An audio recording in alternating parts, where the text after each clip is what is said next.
So basically हमें फिर से इस पूरे फंक्शन की कंटिन्यूटी को चेक करना है कि कोई ऐसा पॉइंट ना हो जहां पर ये फंक्शन हमारा डिसकंटिन्यूस बनता हो। 2x plus 3 and 2x minus 3 x is less than equal to 2 and x is greater than 2।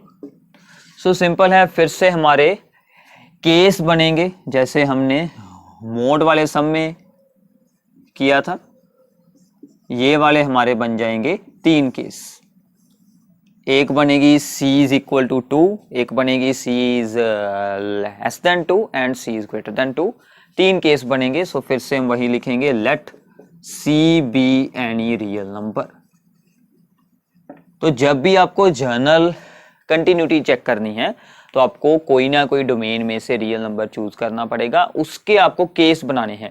Case बनाने हैं फंक्शन के बिहेवियर के अकॉर्डिंग। 2 पर ब्रेक हो रहा है तो 2 के अकॉर्डिंग आप केस बना सकते हैं। So the case number 1, if c is greater than 2 तो fx क्या यूज होगा, ग्रेटर देन 2 ये वैल्यू लगेगी। सो 2x माइनस 3। सिंपल है, ग्रेटर देन 2 के लिए हमने ये वैल्यू लगाई है। सो एफ ऑफ सी, एक बात का आपको ध्यान रखना है, 2 इसमें कहीं पर नहीं यूज होगा। 2 सिर्फ इस केस पर यूज होगा, बाकी सभी जगह पर हमें c के साथ ही सम को सोल्व करना है। डायरेक्टली x की जगह पर हम c लगा देंगे। Then limit x approaches to c of fx, limit x approaches to c, fx की वैल्यू लग जाएगी 2x minus 3। So this becomes 2c minus 3। तो ये दोनों इक्वल हो जाएंगे। इक्वल आ गए हैं, सिंपल है। ऐसे ही अब आपको इसका केस नंबर 2 सोल्व करना है। हम फिर से इसी के ऊपर सोल्व कर देंगे। तो केस नंबर 2 क्या बनेगा, c इज लेस देन 2।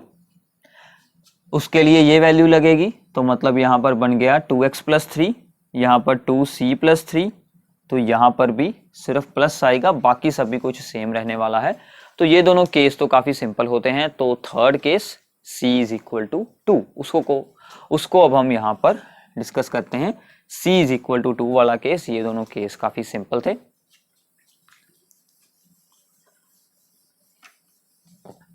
सो इसके बाद जो आपका आने वाला है टॉपिक, वो होगा इसमें डिफरेंशिएबिलिटी का। वो आपने पिछले साल भी डिफरेंशिएबिलिटी के बेसिक कॉन्सेप्ट्स को रीड किया था, बट उस टाइम पर हमें कंटिन्यूटी के बारे में कोई जानकारी नहीं थी।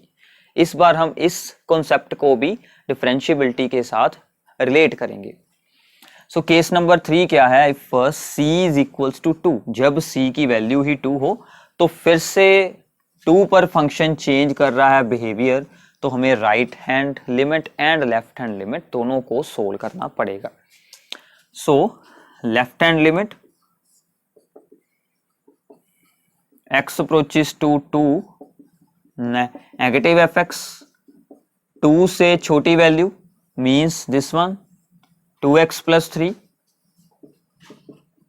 तो फिर से आपको x is equals to 2 minus यहां पर h पुट करना पड़ेगा। So limit h approaches to 0 2, x की वैल्यू हम क्या पुट करेंगे, 2 माइनस h, 2 माइनस h। तो अब आपको इसको सोल्व कर देना है। h यहां पर डायरेक्टली 0 पुट हो जाएगा, 4 प्लस 3 कितना आंसर आ जाएगा, 7। ऐसे ही अब हम सोल्व करते हैं right hand limit. Limit x approaches to 2 positive fx, limit x approaches to 2 positive, 2 positive का केस ये वाला होगा 2x प्लस 3, 2x माइनस 3। इसमें भी अगर हम यूज करेंगे तो यहां पर डायरेक्टली 2 इंटू 2 4 माइनस 3 कितना आंसर आएगा, 1। So both limits are not equal, so therefore function is discontinuous at x is equal to 2। तो 2 पर फंक्शन की डिसकंटिन्यूटी है। उन्होंने हमें यही पूछा था कि हमें डिसकंटिन्यूटी सोल्व करनी है, कौन से पॉइंट पर है। तो हम इसका आंसर नीचे क्या लिखेंगे, function is discontinuous at x is equal to 2। इसी पर फंक्शन हमारा डिसकंटिन्यूस है। ये आपके लिए काफी सिंपल प्रॉब्लम थी। तो इसके बाद है हमारे पास प्रॉब्लम नंबर 7।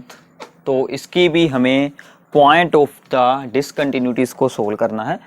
तो अब इस प्रॉब्लम को हमें ख्याल से देखना पड़ेगा। 2 ऐसे यहाँ पर पॉइंट्स हैं जिन पर फंक्शन का बिहेवियर चेंज हो रहा है।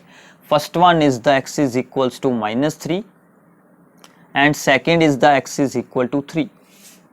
तो इस बार हमारे पास जो केस बनेंगे वो क्या होंगे, एक बार तो c आ सकता है लेस देन -3, एक बार c इज इक्वल्स टू -3 और एक बार c यहाँ पर इन दोनों के बीच हो सकती है वैल्यू, और एक बार c इज इक्वल टू 3 और एक बार c is greater than 3। So total हमारे पास अब इस बार बनेंगे 5 cases. So first, second, third, fourth, इन दोनों को हम एंड पर सोल्व करेंगे और दिस इज द फिफ्थ। तो ये हमारे अलग से केस बनेंगे 5, इनको हमें सोल्व करना है। तो आपको फंक्शन के इंटरवल्स के अकॉर्डिंग ही केस बनाने हैं। तो इसी से हमने क्या देखा कि x की c की वैल्यू -3 से छोटी, c की वैल्यू -3 के बराबर 2 केस, c की वैल्यू इन दोनों के बीच 3, c की वैल्यू 3 4 और c की वैल्यू 3 से ऊपर 5। तो ये हमारे 5 केस बनेंगे। सो केस नंबर 1 करते हैं शुरू। जब c की वैल्यू होगी लेस देन -3 तो फंक्शन कौन सा होगा अप्लाई, -3 से छोटी value that is mod x plus 3।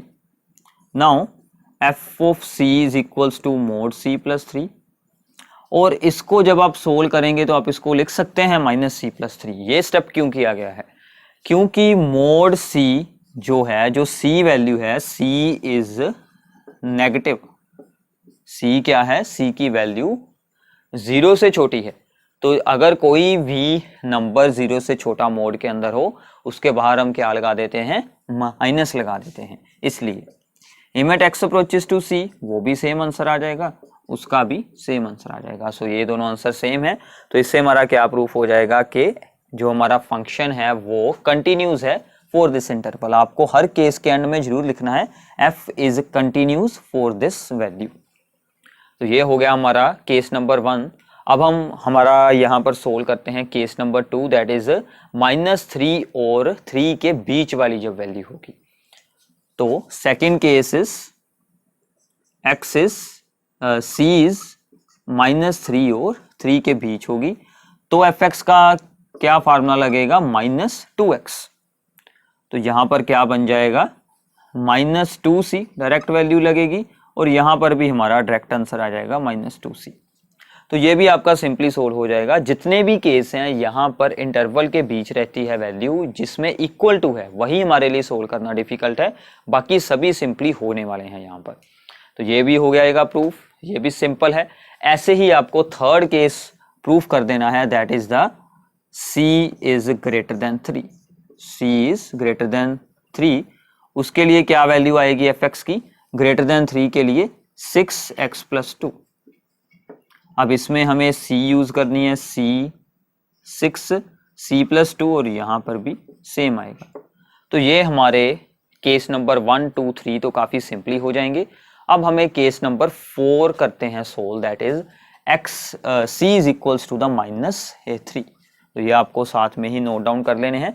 अब हमें सोल्व करना है case number 4 that is c is equals to -3।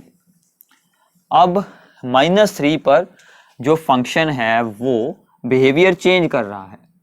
-3 पर तो हमें left hand limit and right hand limit दोनों को ही सोल्व करना पड़ेगा। -3 माइनस, वो तो हम इसलिए शो करते हैं क्योंकि लेफ्ट हैंड लिमिट है, ये इसका साइन खुद का है, ये ऐसे ही आएगा आगे। तो limit x approaches to -3 negative, fx की क्या वैल्यू आएगी, -3 से छोटी value that is the mod x plus 3। इसमें अगर हम यूज करेंगे -3 प्लस 3 कितना आंसर आ जाएगा, 6 आ जाएगा, क्योंकि मोड है वो इसको हटा देगा माइनस को। ऐसे ही अगर हम यहाँ पर यूज करते हैं, सोल्व करते हैं राइट हैंड लिमिट इसकी, तो x approaches to -3 positive, fx क्या लगेगा, -3 से ऊपर वैल्यू यहां पर है, -3 से ग्रेटर देन हो x that is -2x। Now इसमें भी अगर हम यूज करते हैं -2 के साथ -3 तो वो भी आ जाएगा 6। Also f of -3 F of -3 के ऊपर क्या वैल्यू है, -3 का इक्वल टू का साइन यहाँ पर है, तो यही सब सेम वैल्यू आएगी 6। तो ये सभी वैल्यूज इक्वल आ रही हैं, तो इसका मतलब function is continuous at c is equal to -3। अब हमारा जो आखिरी केस बचता है वो है c इज इक्वल टू हमें यूज करना है 3, वो आपको खुद करना है। 3 के इक्वल पर यही फंक्शन रहेगा, 3 पॉजिटिव, 3 से ऊपर फिर यही फार्मूला लगेगा, 3 से बैक 3 नेगेटिव पर ये लगेगा। उसका भी आंसर आपका सेम यहाँ पर आएगा या फिर नहीं आएगा, वो आपको खुद सोल्व कर कर देखना है कि 3 पर क्या होता है, डिसकंटिन्यूटी बनती है या फिर नहीं बनती है। आई होप कि आपको यहाँ तक इतना तो सोल्व करना जरूर आ गया होगा कि आप एक वैल्यू इसकी, एक केस आपको इसका खुद सोल्व करना है। So these are the very very simple problems. इसका हम एक और सम डिस्कस करते हैं, sum number 8। So sum number 8 is also very very important. इसके साथ आपके जो भी आगे के सम्स हैं वो भी काफी इजी हो जाएंगे।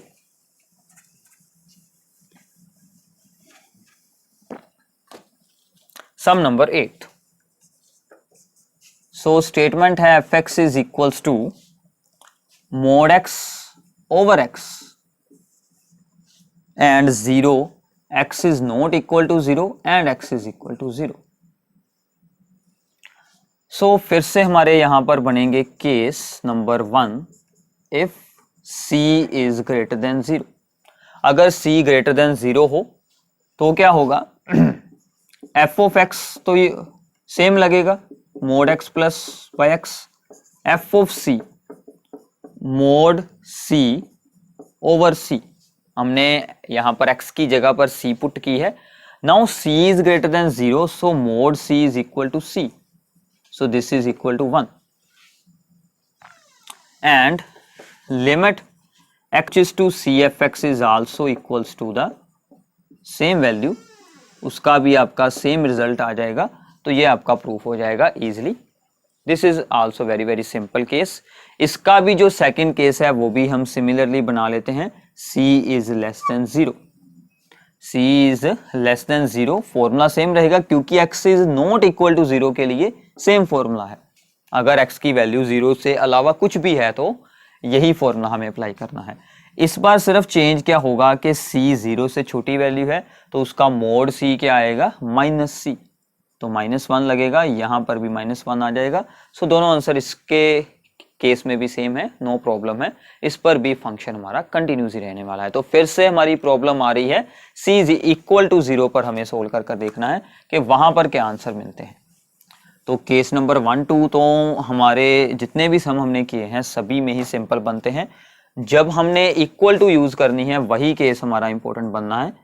तो if c is equal to 0, now left hand limit 0 positive, चाहे दोनों केसेस में सेम वैल्यू है बट मोड x है इसलिए हम दोनों सोल्व कर रहे हैं, ये बात का आपको ध्यान रखना है।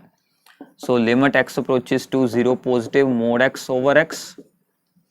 अब हम 0 पॉजिटिव को हटाकर इसमें x की वैल्यू क्या पुट करेंगे, 0 प्लस h, डिवाइड में भी 0 प्लस h और h अप्रोचेस टू 0।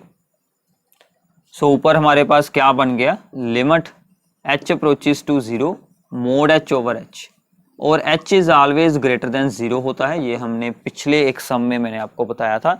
सो इसका मतलब उसके मोड को हटाया जा सकता है, उसका मोड h ही आ जाएगा, तो आंसर हमारा 1 आ जाएगा। So this is very very simple, answer आ जाएगा 1। अब ऐसे ही हम इसकी सोल्व करते हैं। ये तो थी इसकी right hand limit, right hand limit का आंसर क्या आया है, 1 आया है। अब हमें सोल्व करनी है इसकी left hand limit. Left hand limit यहां पर लगाएंगे 0 नेगेटिव, यहां पर 0 नेगेटिव, सिर्फ यहां पर चेंज होगा, यहां पर अब हमें क्या पुट करना होगा, 0 माइनस h, 0 माइनस h। ऊपर तो था हमारे पास मोड, मोड के अंदर है माइनस, यहां पर मोड से बाहर है माइनस। इस स्टेप को अब आपको ध्यान से देखना है। ऊपर जो थी माइनस वो तो मोड ने हटा दी, एक यहां पर बच गया h, बट नीचे वाली माइनस तो ऐसे ही रहेगी, उस पर तो कोई मोड नहीं था। सो ये दोनों कैंसिल होकर आंसर क्या आएगा, -1। So both limits are not equal, so this means that function is discontinuous at x is equal to 0। Function हमारा ये जो है वो x इज इक्वल टू 0 पर डिसकंटिन्यूज है, यहां से आपका प्रूफ हो जाएगा। तो इसके बाद जो सम है, सम नंबर 9th, सम नंबर 10th, ये दोनों आपको खुद सोल्व करने हैं। अगर आपको इनमें कोई भी प्रॉब्लम आ रही है तो इनके आंसर्स की पिक्चर आपकी स्क्रीन पर शो हो रही है, आप इसको रोक कर नोट डाउन कर सकते हैं, बट ये आपको खुद सोल्व कर देखने चाहिए। 11th और 12th some and some number 13 ये सभी आपके लिए अनसोल्व रहेंगे, ये आपको खुद सोल्व करने हैं। Up to the sum number 13 आपको ये एक्सरसाइज कंप्लीट करनी है। यहाँ तक आपके सभी सम इजीली हो जाएंगे, सभी सम एक जैसे हैं। तो आई होप कि आप सबको ये सभी प्रॉब्लम्स अच्छे से अंडरस्टैंड हो गई होंगी। Thanks for watching our videos.